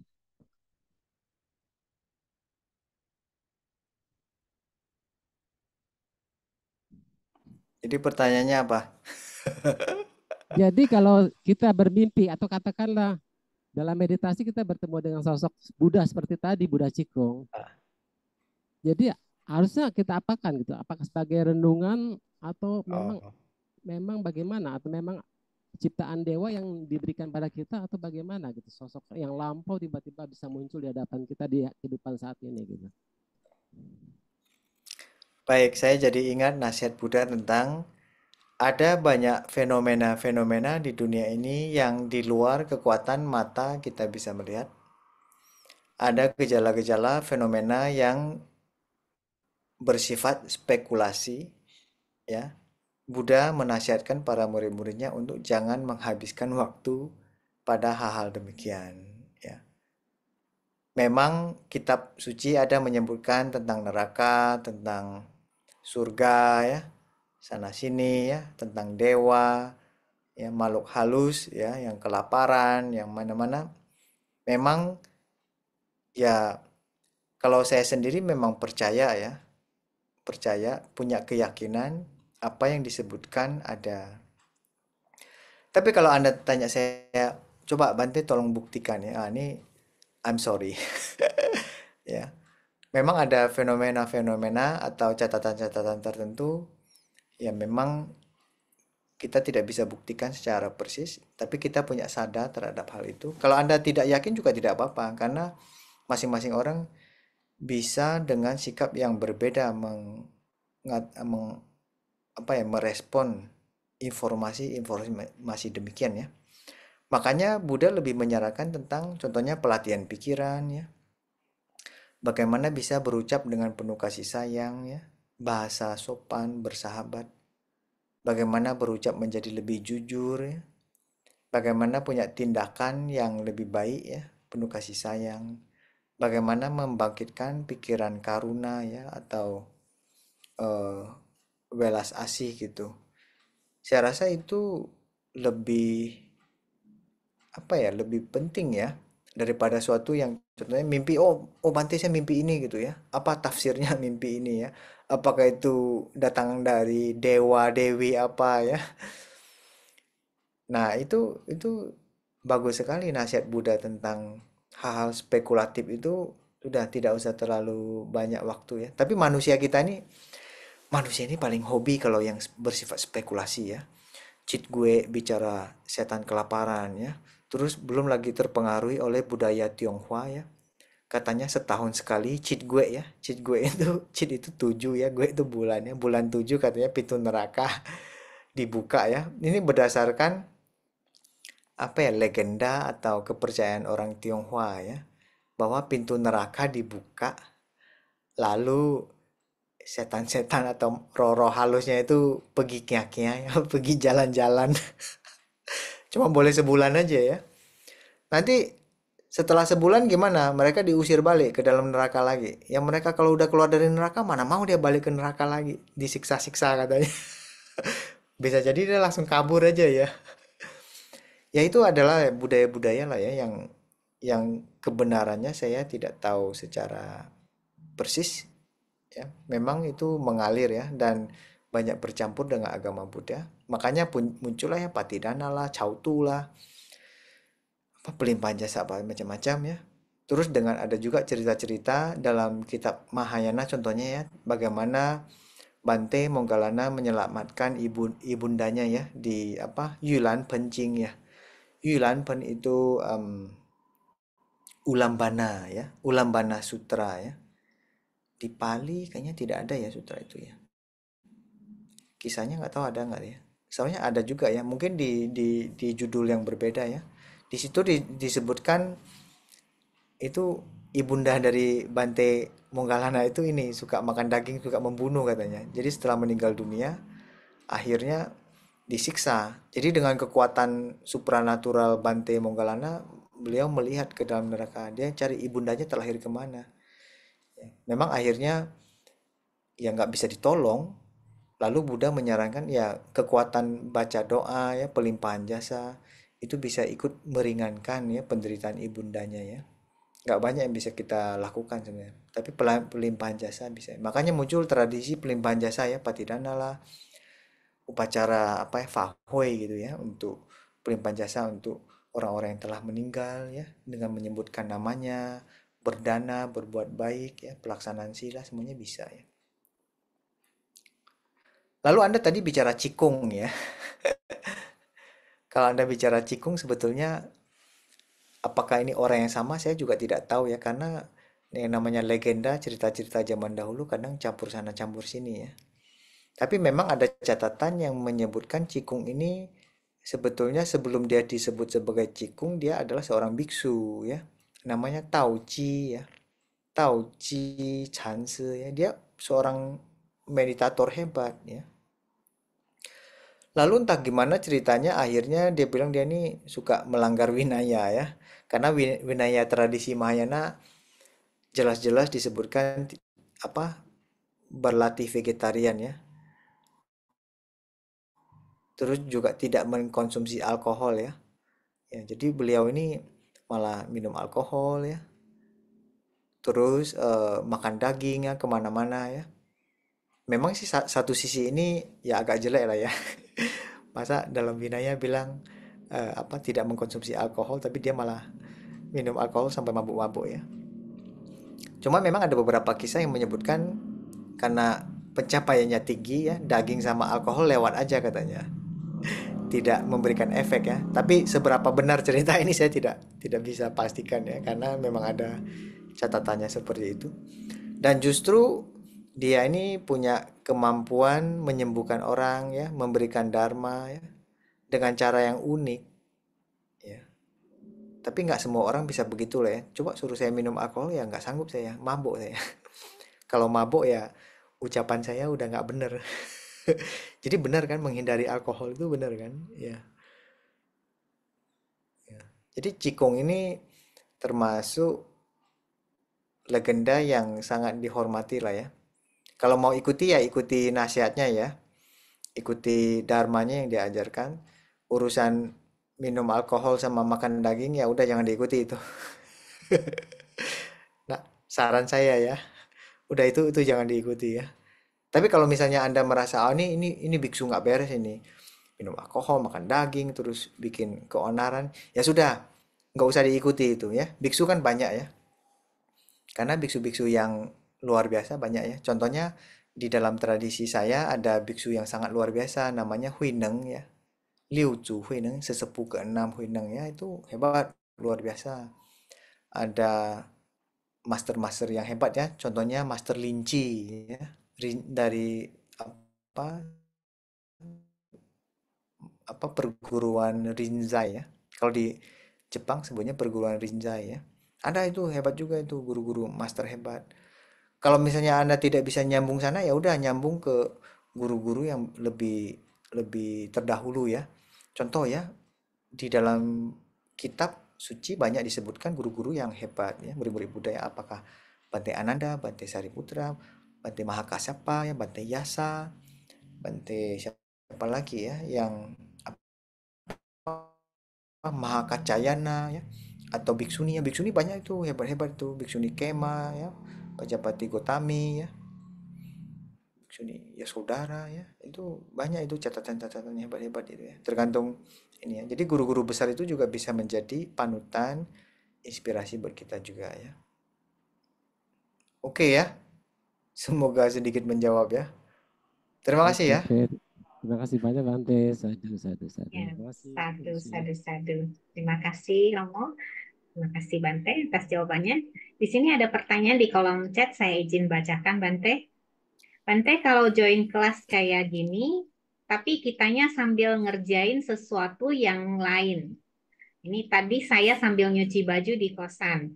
Ini kategorinya sama kayak membuat kekacauan itu sendiri enggak ya Bante?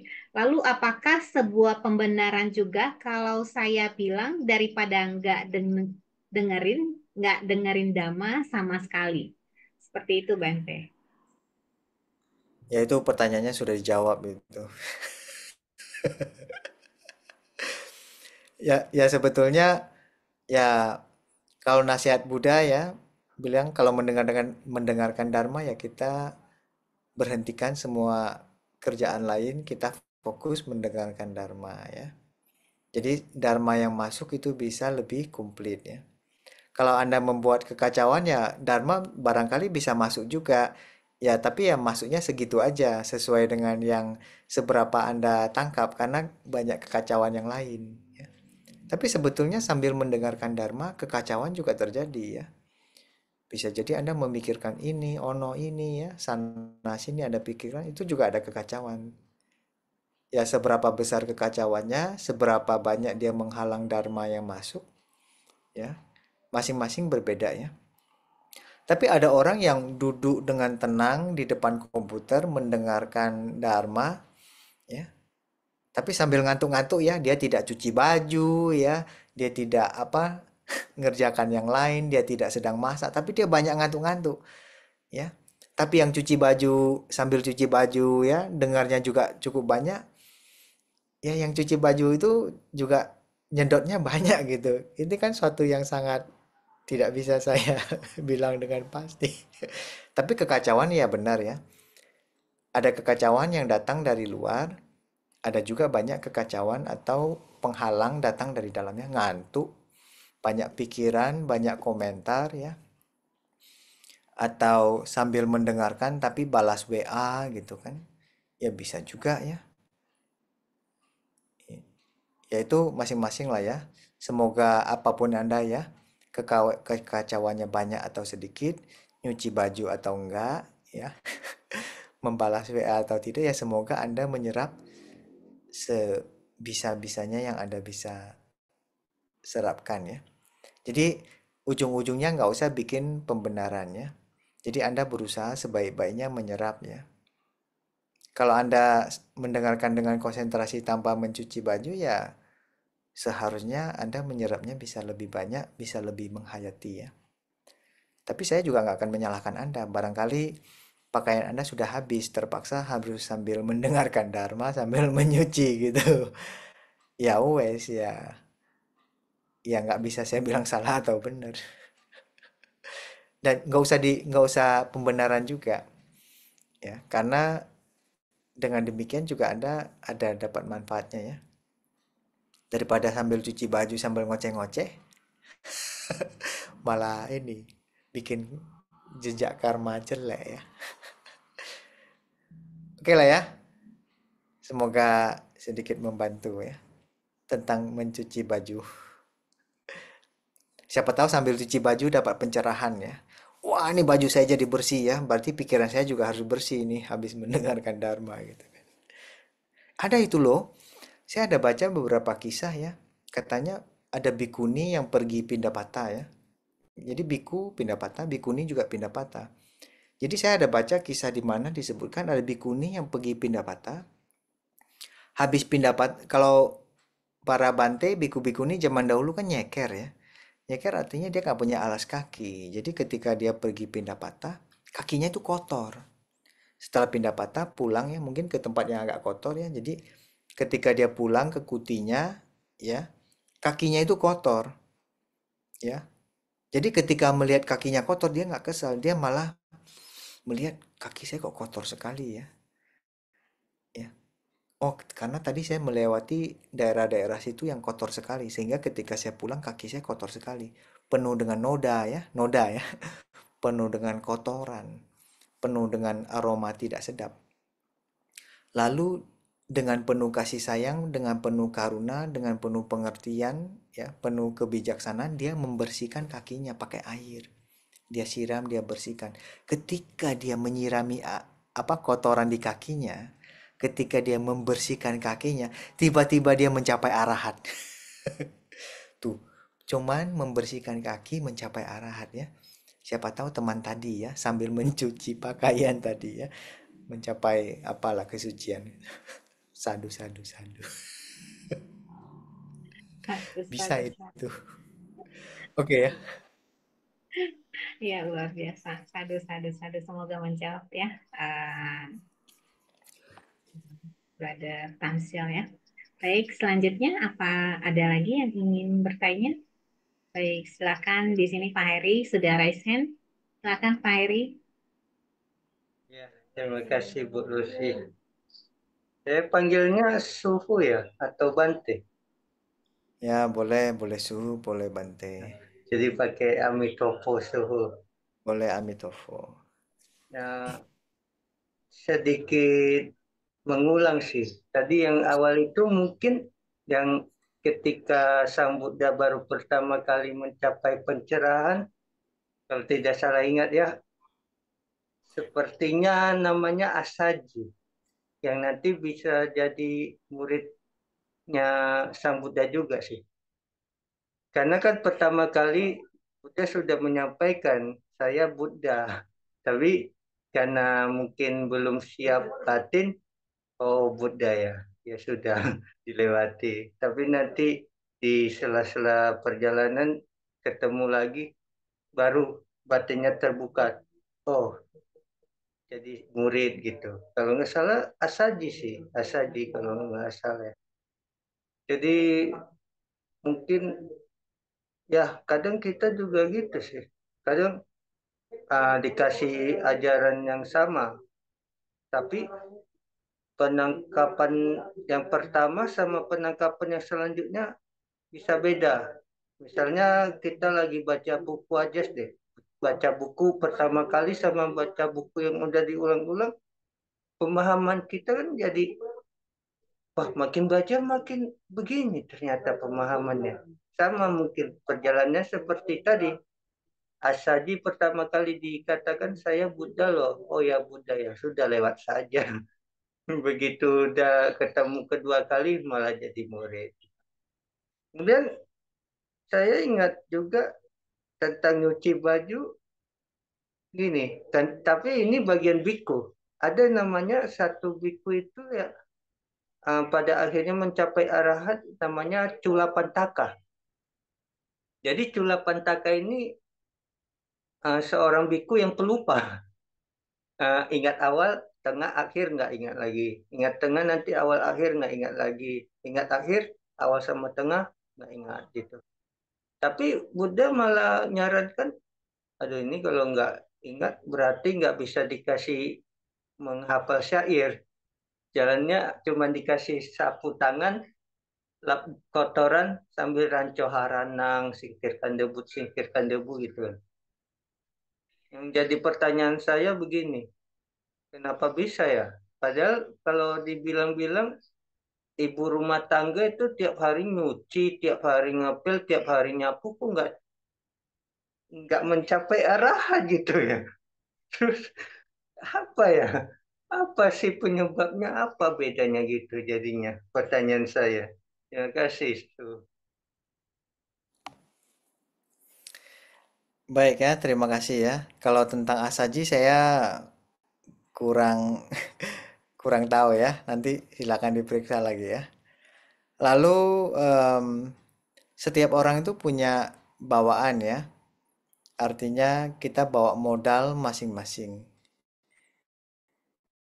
Dan kita percaya akan kelahiran kembuah juga sudah banyak sebetulnya ya.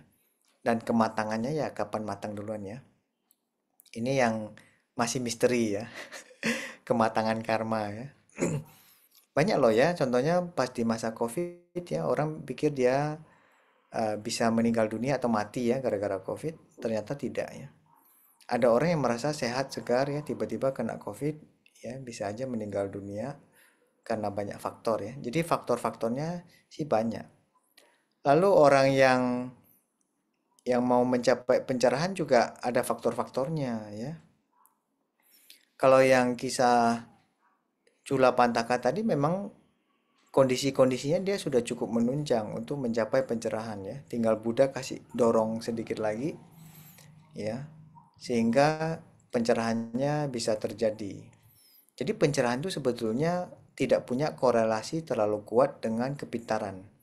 Karena Cula Pantaka itu punya kakak ya, namanya Mahapantaka. Ya. Jadi mereka itu kakak beradik.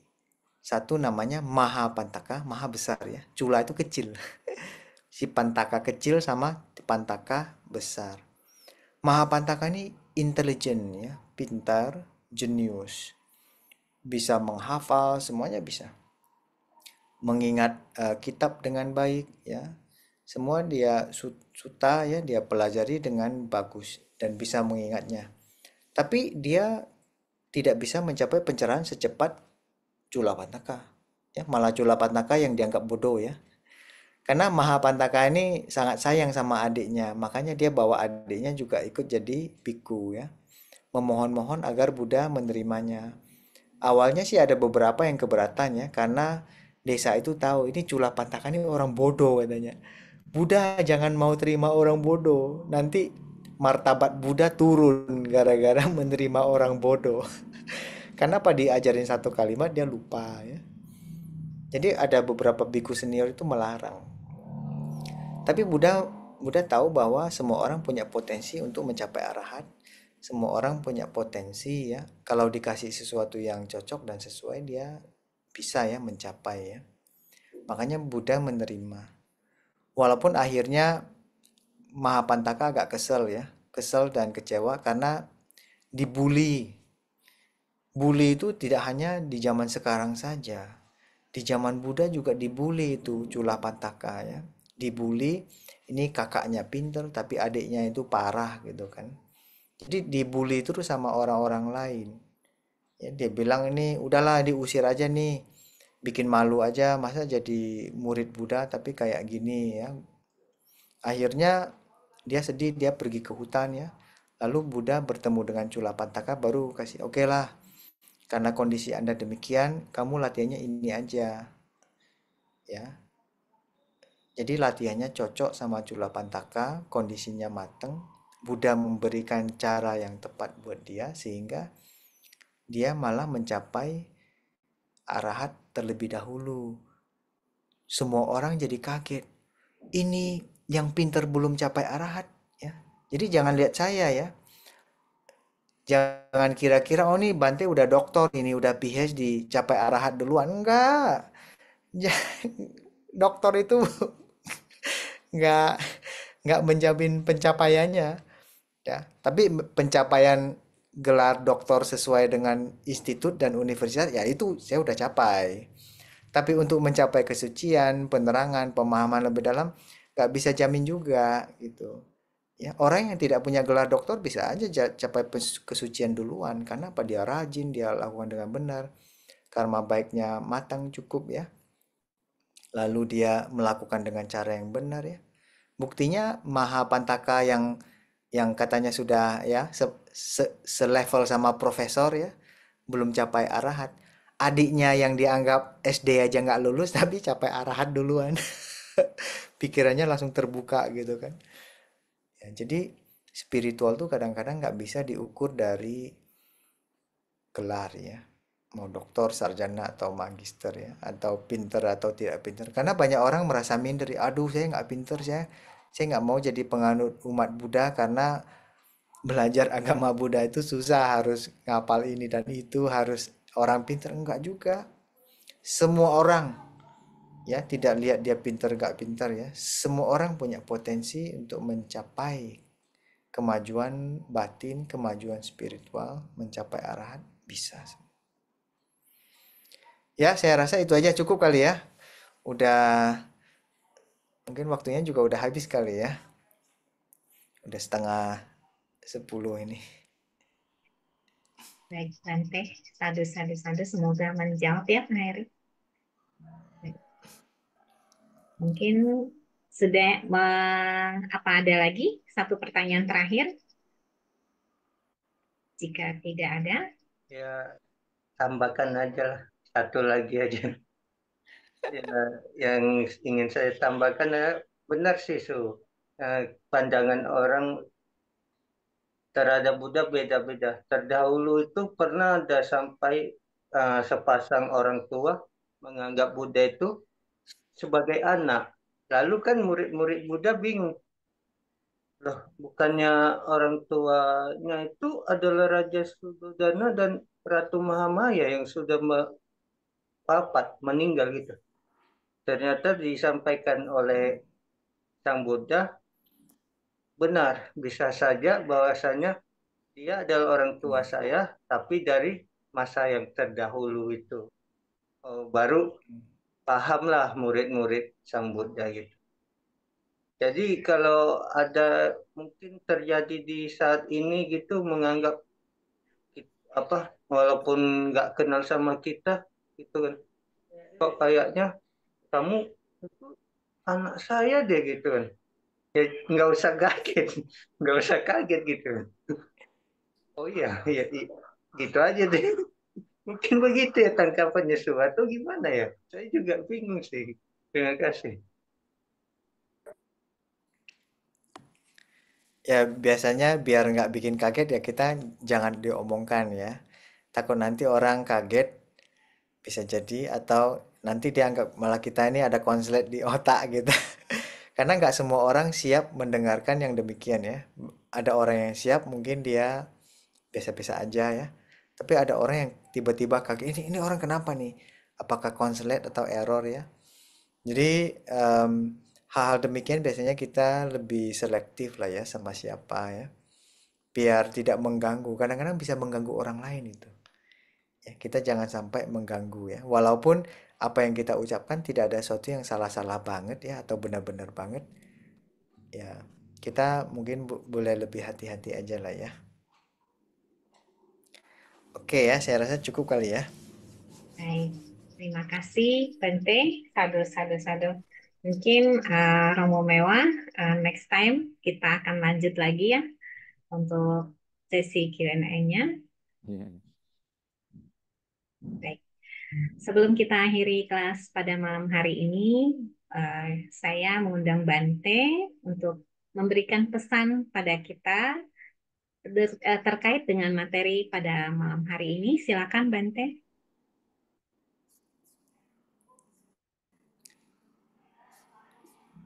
Baik, saudara-saudari dalam Dharma dan semuanya, dimanapun Anda berada.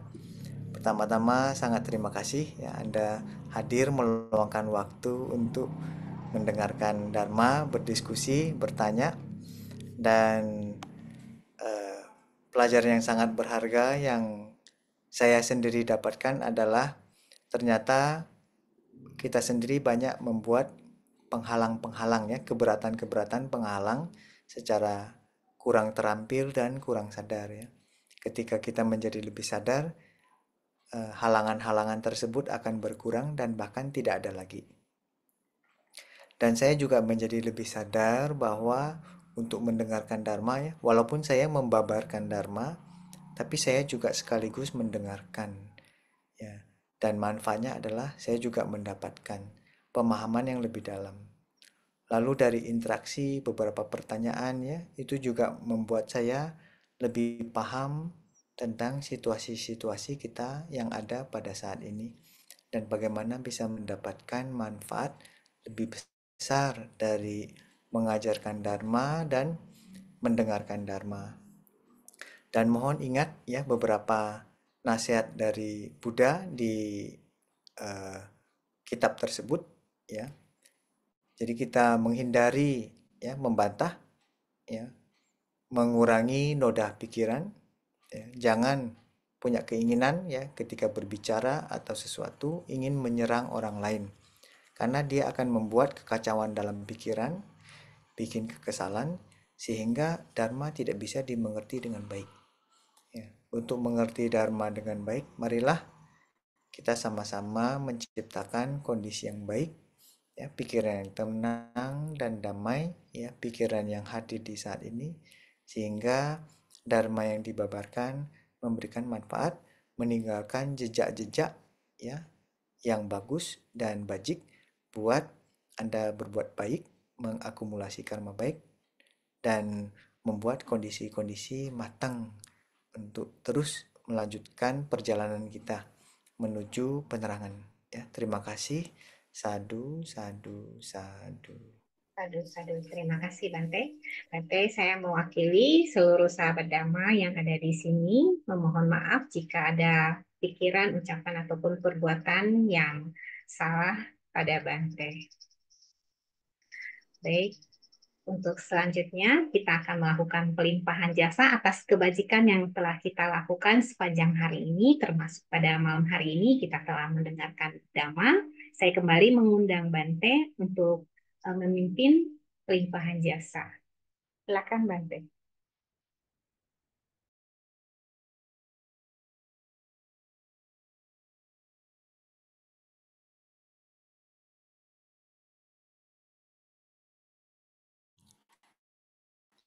Saya buka doanya sebentar ya.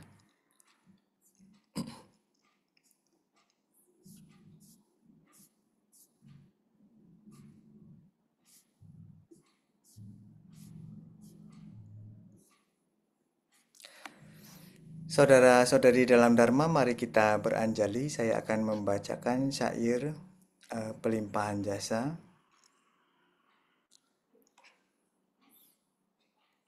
Kita telah mendengarkan Dharma, telah mendapatkan pemahaman lebih dalam, kita telah berpikir baik, ya, menciptakan kondisi-kondisi baik untuk memahami Dharma lebih dalam.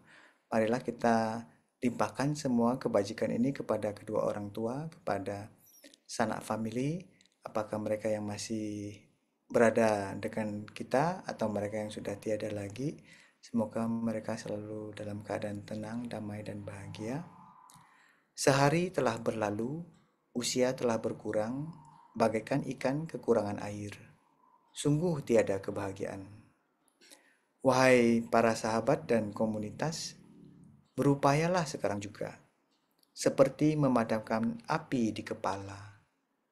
Renungkanlah ketidakkekalan, tetaplah terjaga dan jangan lengah. Makhluk tiada batas, aku bertekad membebaskannya. Gangguan batin tiada ujung, aku bertekad memutuskannya. Pintu Dharma tak terukur, aku bertekad mempelajarinya. Buddha Dharma tak tertandingi, aku bertekad merealisasikannya. Mempelajari sutra, mempraktikkan jalan penuh kesadaran, memberikan manfaat tanpa batas. Kami bersedia untuk berbagi hasil kemajuan praktik kepada semua makhluk. Kami bersedia mempersembahkan penghormatan kepada orang tua, para guru, sahabat, serta makhluk-makhluk yang tak terhitung jumlahnya, yang telah memberikan bimbingan dan dukungan di sepanjang jalan ini. Sabe Sata Bawantu Sukitata, semoga semua makhluk hidup berbahagia. Sadu, sadu, sadu. Terima kasih Bante Namo Dana. Selanjutnya, sebelum kita tutup kelas malam hari ini, kita kembali akan membacakan nama Karapata. Bante, saya izin untuk memimpin membacakan nama Karapata.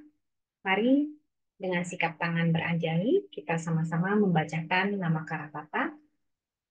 Arahang sama sambuddho bhagawa buddhang bhagawantang abiwademi. Swakato bhagawata dhammo dhammang namasami. Supatipanno bhagavato sawaka sanggo sanghang namami. Mari sama-sama kita ucapkan sabe sata bawantu sukitata, semoga semua hidup berbahagia, sadu sadu sadu. Terima kasih Bante atas waktu yang telah diberikan untuk kita membabarkan dhamma untuk kita semua pada malam hari ini. Semoga Bante sehat dan bahagia selalu. Ya, makasih Bante. Makasih. Terima kasih, izin pamit ya. Makasih Bante. Terima kasih Bante. Selamat malam, Namo Buddhaya. Terima kasih semua sahabat Dhamma yang sudah bergabung. Kita akan kembali Selasa depan yang akan dibawakan oleh narasumber kita Bante Santa Cipto. Semoga semua bisa hadir. Masih Lucy, Susien. Iya, makasih. Makasih Cilusi. Ya. Makasih Romo Dewa. Makasih Ko Sutrisno. Makasih Pak Heri. Makasih teman-teman semua. Sampai ketemu minggu depan ya. Makasih. Izin tutup. Pamit.